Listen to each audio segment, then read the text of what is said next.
This is Gabriel Gonzalez for Cageside Press here with Aspen Ladd, who will be fighting on May 17th against Ekaterina Shakalova in Paris. Aspen, first of all, we're getting very close to the end of camp. So, how are you doing over there? I see you have your BFF with you. I do. He's basically my constant shadow here. It's going great. It's been a tough camp, very grindy, very physically intense, but they all are. And yeah, getting towards the end of it now. We leave next Thursday and it's everything's on track.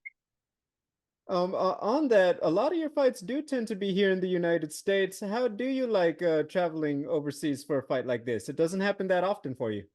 No, I haven't traveled for a fight. And I mean, you travel for most of them, like in the States, though. I haven't gone anywhere outside the US since Poland, and that was like 6 years ago. So I was excited. I like traveling, it doesn't bother me at all.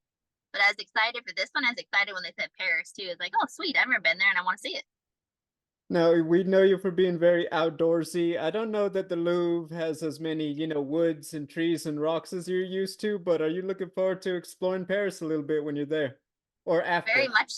Oh, yeah, I'm very excited, and I like running is kind of my thing. Obviously, without them, it's not as fun. But my brother is actually coming to Paris with me, and the one Oh, that fights. So we're going to be doing a lot of running and a lot of exploring. And I'm leaving early to like get acclimated. So we'll have time. awesome. Sounds like a lot of fun. Yeah. I'd like to work a little bit chronologically. So, first off, a lot of changes recently over at the PFL slash Bellator.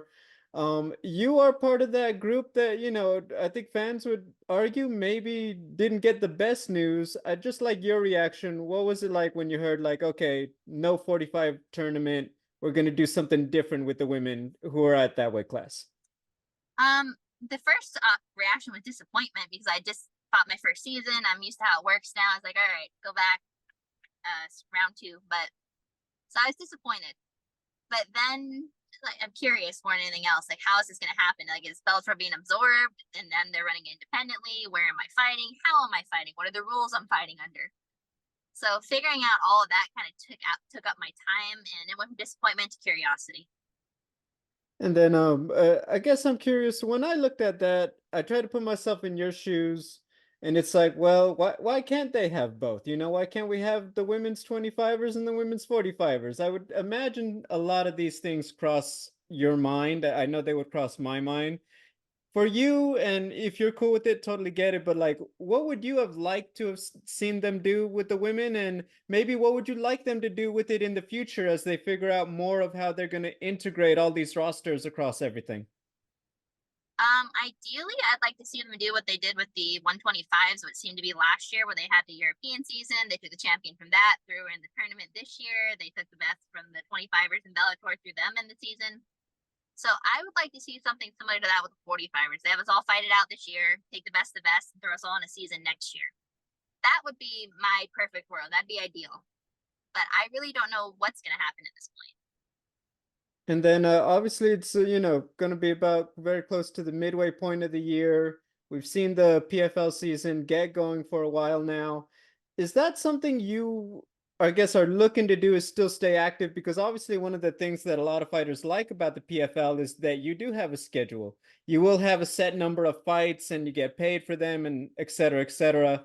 Is that something you are hoping to still be able to do, is still take a lot more fights this year, at least two more? Yes, that would definitely be ideal. And that was like the main, almost the main thing with PFL. Like what I was really excited about the seasonal format and the fact, like knowing when you're going to fight, knowing you have to fight frequently. Even like I was so busy last year, even brought in as a backup, called for extra fights. Like I love that. I love being able to maintain that level of activity.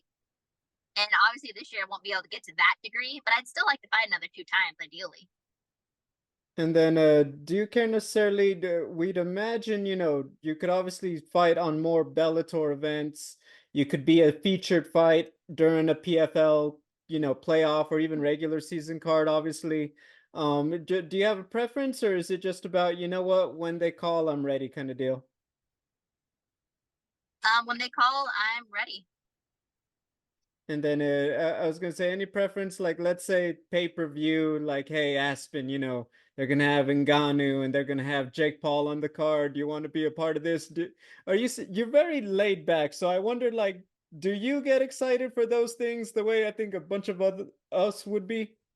Oh, absolutely. And anytime we're offered, like, hey, you want to be on this giant card, or like when this very well known person's fighting, it's like, heck yeah, I want to be on that card. The energy is definitely different. So I would jump on that opportunity in a heartbeat. Fair enough. I did want to ask you about a couple of other things I saw on social media. You were doing a Q&A, and I'm gonna let my inner nerd out. And people talked about this. You remind them a lot of the character Abby from the video game The Last of Us. Talk to me about this because low key, I kind of get it. You're outdoorsy. The game involves a lot of outdoorsy stuff, but I'm just wondering, how do you feel about that comparison?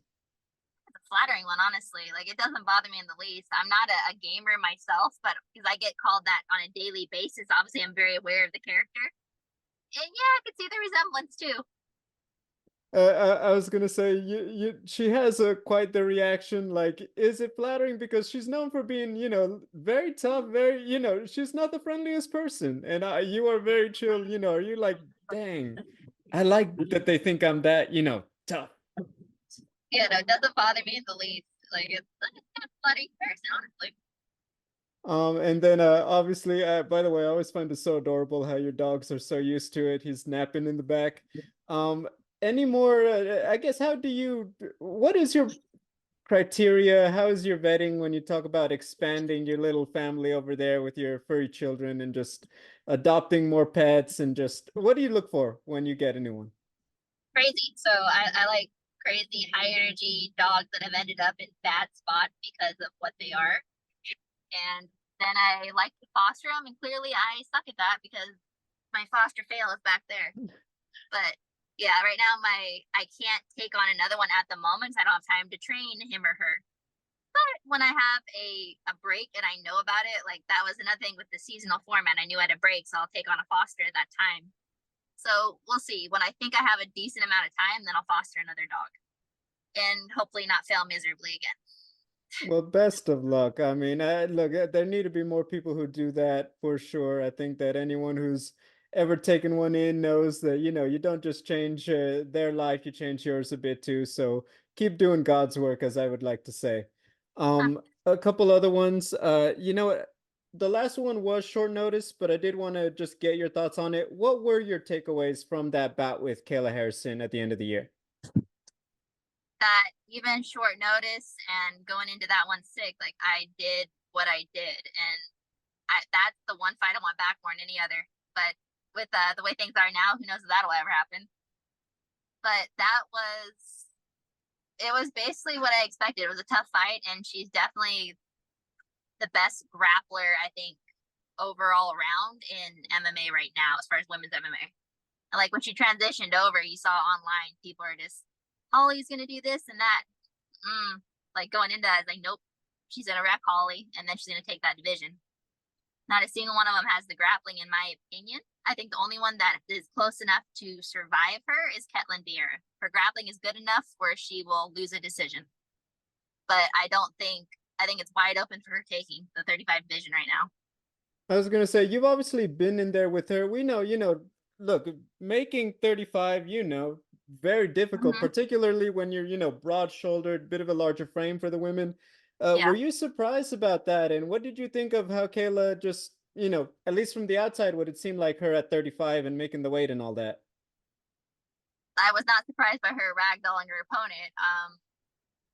And I thought she would make the weight. She took a long time to diet down and make it.